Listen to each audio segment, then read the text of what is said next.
여러분 안녕하십니까? 뉴스데스크 제주입니다. 코로나19 재확산 속에서도 불법 야간 파티 영업을 한 업소들이 경찰에 적발됐습니다.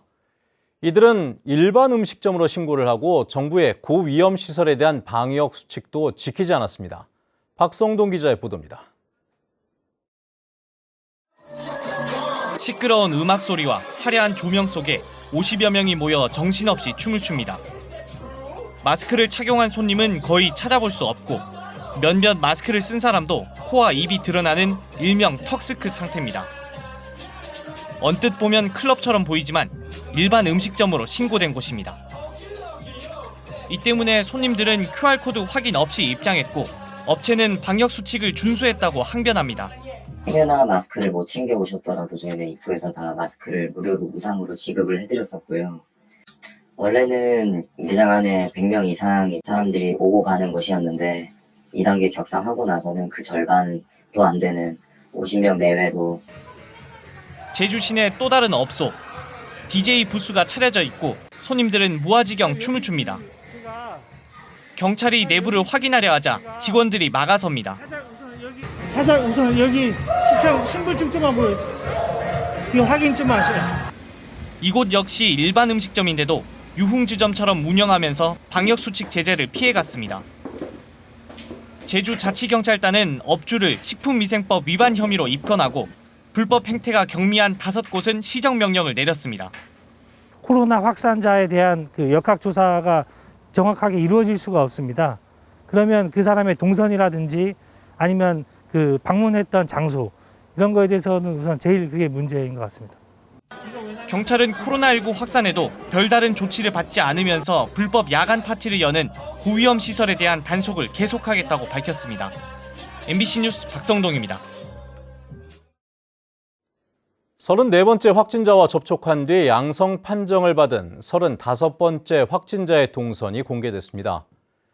제주도는 35번째 확진자가 지난 23일 자신이 운영하는 맥주집과 24일 서귀포시 폐기물 처리 업체 등을 방문했고 25일에는 서귀포시 내 음식점과 자신의 가게에 들렀다고 밝히고 접촉자 15명은 자가 격리했다고 밝혔습니다. 한편 인천 서구 81번째 확진자 A씨가 지난 20일부터 2박 3일 동안 제주를 여행하며 대형 식당과 마트 등 15곳을 다녔고 접촉자는 34명으로 조사됐습니다. A씨는 인천에서 예배에 참석한 뒤 제주 여행을 왔으며 모든 동선에서 마스크를 착용한 것으로 확인됐습니다. JDC에서 코로나19 감염자가 잇따르자 제주도가 JDC와 입주업체 직원들을 전수 조사해서 모두 음성 판정을 받았다고 밝혔었죠. 발빠른 조치라는 평가였는데 정작 입주업체를 확인해보니 직원의 절반 이상은 검사를 받은 적이 없는 것으로 확인됐습니다. 김찬영 기자의 보도입니다. JDC 직원 2명이 잇따라 코로나19 확진 판정을 받았던 지난 25일. 제주도는 확산을 막기 위해 저녁 늦게 JDC 사옥 입구에 워크스루 선별진료소를 설치해 JDC 직원과 빌딩 내 입주업체 직원들에 대한 진단검사를 실시했습니다. 2시간 반 동안 검사를 받은 직원은 386명. 이튿날 아침 제주도는 검사를 받은 모두가 음성 판정을 받았다고 밝혔습니다. 하지만 제주도가 밝힌 내용과 달리 입주업체 직원 상당수는 검사를 받지 않았거나 검사가 있었던 사실조차 모르는 것으로 확인됐습니다. 건물 2동으로 이뤄진 JDC 사옥에 입주한 업체는 모두 92곳. 직원만 400명이 넘는데 검사를 받은 직원은 전체의 40%도 안 되는 156명에 그쳤습니다. 퇴근하고 집에 와서 인터넷 뉴스로 해서 몇 시부터 진행을 한다는 소식만 들었을. 아무래도 이제 같은 식당을 이용하다 보니까 좀 불안한 감은 있기는 하죠. 결과 나올 때까지라도 봉쇄해야 되는데 봉쇄도 안 하고 그리고 그 이후에도 계속 뭐 동선이 겹친 사람들한테는 별도로 자기네가 연락을 했으니까 너네 걱정하지 마라. 그 이후에도 계속 그런 식이었고. JDC 측은 전수검사가 급하게 이뤄져 입주업체에 제대로 통보하지 못해 당시 사무실에 남아있던 직원들만 검사를 받았다고 밝혔습니다. 저녁 8시 이후가 되다 보니 이미 퇴근한 후에 시행이 됐고요. 워크스루 같은 경우는 전수조사의 전수조사가 병행이 되기 때문에 장시간 할 수 없는 상황이 고려가 되는 상황이었습니다. 결국 제주도는 전 직원을 검사하지도 않았으면서 입주업체 직원들도 모두 음성이라며 잘못된 방역 정보를 발표한 겁니다.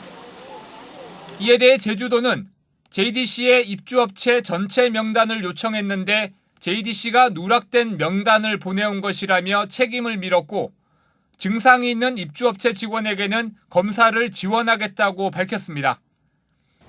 확진자와 접촉 가능성 있는 사람들의 진단 결과는 매우 중요한 방역 정보인데 제주도가 선제적 대응을 강조하는 데 급급한 나머지 혼란과 불신을 자초했다는 지적이 나오고 있습니다.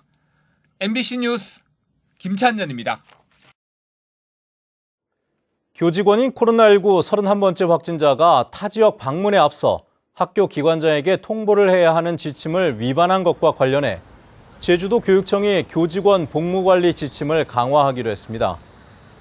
제주도 교육청은 도내 교직원에 대해 원칙적으로 도외 출장을 금지하고 사적인 방문도 자제토록 했습니다.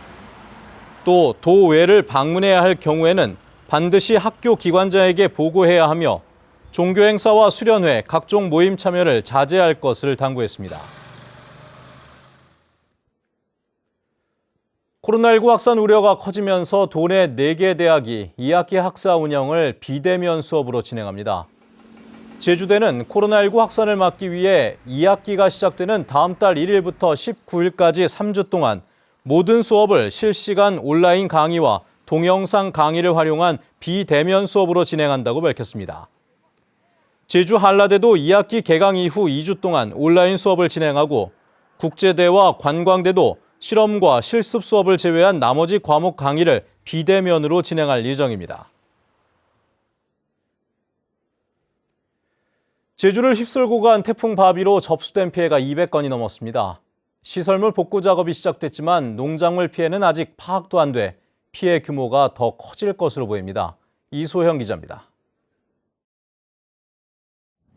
강풍과 함께 세찬 빗줄기가 쉴 새 없이 퍼붓습니다. 옮겨 심은 지 한 달도 채 안 된 어린 모종은 매서운 바람에 힘없이 쓰러집니다. 태풍이 핥히고 간 뒤 물이 빠진 농경지. 고랑은 온데간데 없고 평평한 흙더미로 변했습니다. 한 달 전 파종한 비트는 모두 쓸려 나갔고 일부 남은 어린 잎도 바닷바람에 새카맣게 타들어버렸습니다.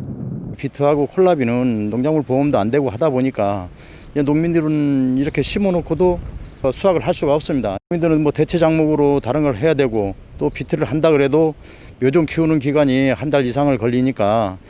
해안도로는 초속 30m가 넘는 강풍에 날아온 모래로 뒤덮였습니다.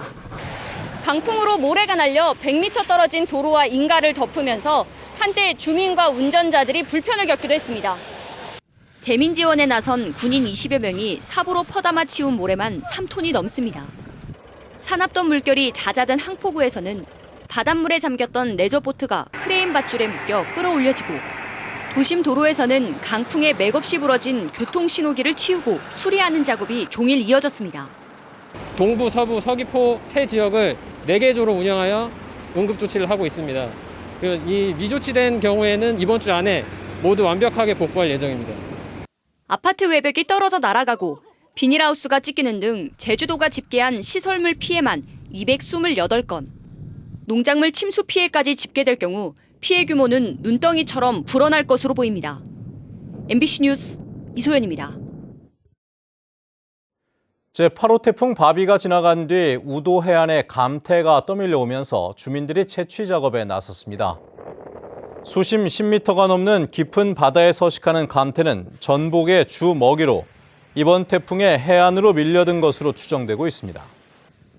감태는 항암과 노화 억제 효과가 있는 것으로 알려져 화장품 재료 등으로 사용되는데 수산자원관리법에 따라 자연산 감태는 채취가 금지됐고 해안에 떠밀려온 감태만 채취할 수 있습니다.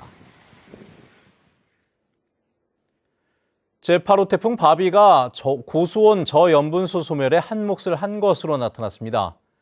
제주도 해양수산연구원은 이달 말쯤 중국발 저염분수가 제주 연안으로 유입되고 고수온 현상도 심화될 것으로 우려됐지만 태풍 바비가 북상하면서 바닷물을 휘저 고수온 저염분수가 모두 소멸한 것으로 보인다고 밝혔습니다.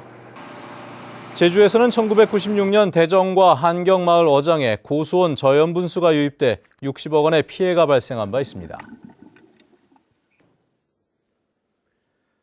코로나19 사태가 장기화되면서 지역방송도 생존의 위기에 직면하고 있습니다. 이런 상황에서 정부 광고 대행을 독점하고 있는 언론재단이 지나치게 많은 수수료를 가져가고 있어 정부 광고법 개정이 시급하다는 지적도 나오고 있습니다. 유영재 기자입니다. 코로나19 확산을 막기 위한 음식 문화를 알리는 지역 방송 캠페인. 개인 접시 사용과 음식 덜어 먹기를 강조하는 내용으로 시민들이 친숙하게 받아들이게끔 익살스럽게 표현했습니다. 멈추시오! 지금 때가 어느 때인데 찌개에 숟가락을 한꺼번에 담는단 말이요. 지역 방송사가 기획과 제작을 맡고 자치단체가 예산을 들여 완성한 캠페인인데 정작 예산이 방송사에 지급되는 과정에서 한국언론진흥재단이 수수료 10%를 떼갑니다. 이렇다 할 주요 역할도 하지 않고 수수료만 꼬박꼬박 챙겨가는 겁니다. 지난 2018년 12월 시행된 약칭 정부 광고법 때문에 이런 일이 생겨나고 있습니다. 재단은 이를 근거로 정부 기관과 공공법인의 광고 업무를 독점적으로 대행하고 있습니다. 이렇게 언론재단이 한 해 받아가는 수수료만 700억 원대. 더불어민주당 이상원 울산국회의원은 방송 캠페인 같은 협찬까지 정부 광고에 포함시켜 수수료를 떼는 것은 부당하다며 일부 개정 법률안을 대표 발의했습니다. 이 의원은 대행사로서 역할이 전무한 기관이 일괄 대행하며 일종의 통행세 개념의 수수료를 징수하고 있다고 꼬집었습니다. 재단은 이렇게 매년 수백억 원의 수수료를 챙기지만 방송사에 지원하는 언론진흥기금은 단 한 푼도 없습니다.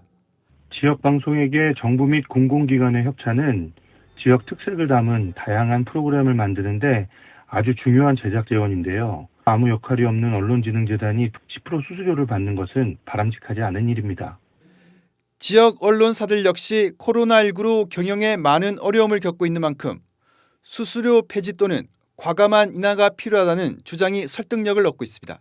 MBC 뉴스 유영지입니다. 제주도 감사위원회가 서귀포시의 개인정보 유출 사고와 관련해 감사를 실시합니다. 서귀포시는 오늘 김태엽 서귀포시장의 지시로 제주도 감사위원회에 개인정보 암호화 미조치 사태에 대한 조사를 의뢰하고 사고 경위 등의 자료를 제출했다고 밝혔습니다. 서귀포시는 지난 13일 납세자들에게 주민세 납세 고지서를 발송하는 과정에서 납세자 번호에 주민 번호가 노출돼 김태엽 서귀포시장이 직접 사과했습니다. 더불어민주당 제주도당은 논평을 내고 도의회 인사청문회에서 부적격 판정을 받은 김상엽 제주발전연구원장 예정자에 대해 원희룡 지사가 인사청문 결과를 받아들여 임명을 철회하라고 요구했습니다. 제주주민자치연대도 김상엽 예정자가 제주연구원 업무에 대한 기본적인 이해가 떨어지고 대표를 맡은 단체는 제주도의 수억 원대 연구 용역비를 특혜로 받았다며 임명 철회를 촉구했습니다. 렌터카가 상가 건물로 돌진하는 사고가 발생했습니다. 어제 오후 6시 50분쯤 제주시 노영동 모 호텔 인근 도로를 달리던 렌터카 승용차가 편의점으로 돌진해 유리창과 진열대 등이 부서졌지만 다행히 인명피해는 없었습니다. 경찰은 운전 미숙으로 사고가 난 것으로 보고 20대 운전자와 동승자 등을 상대로 정확한 사고 경위를 조사하고 있습니다. 제주에서 올 들어 9번째 SFTS 중증 열성 혈소판 감소 증후군 환자가 발생했습니다.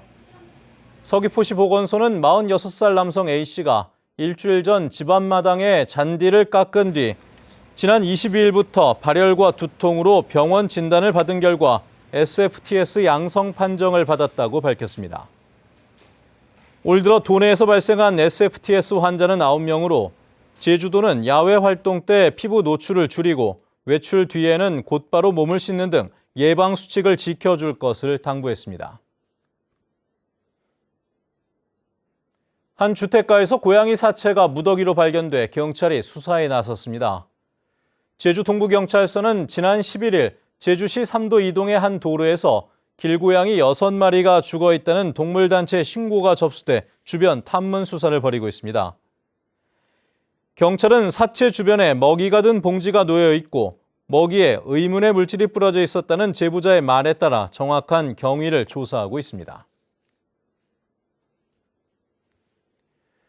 뉴스데스크 제주였습니다. 시청해주신 여러분 고맙습니다.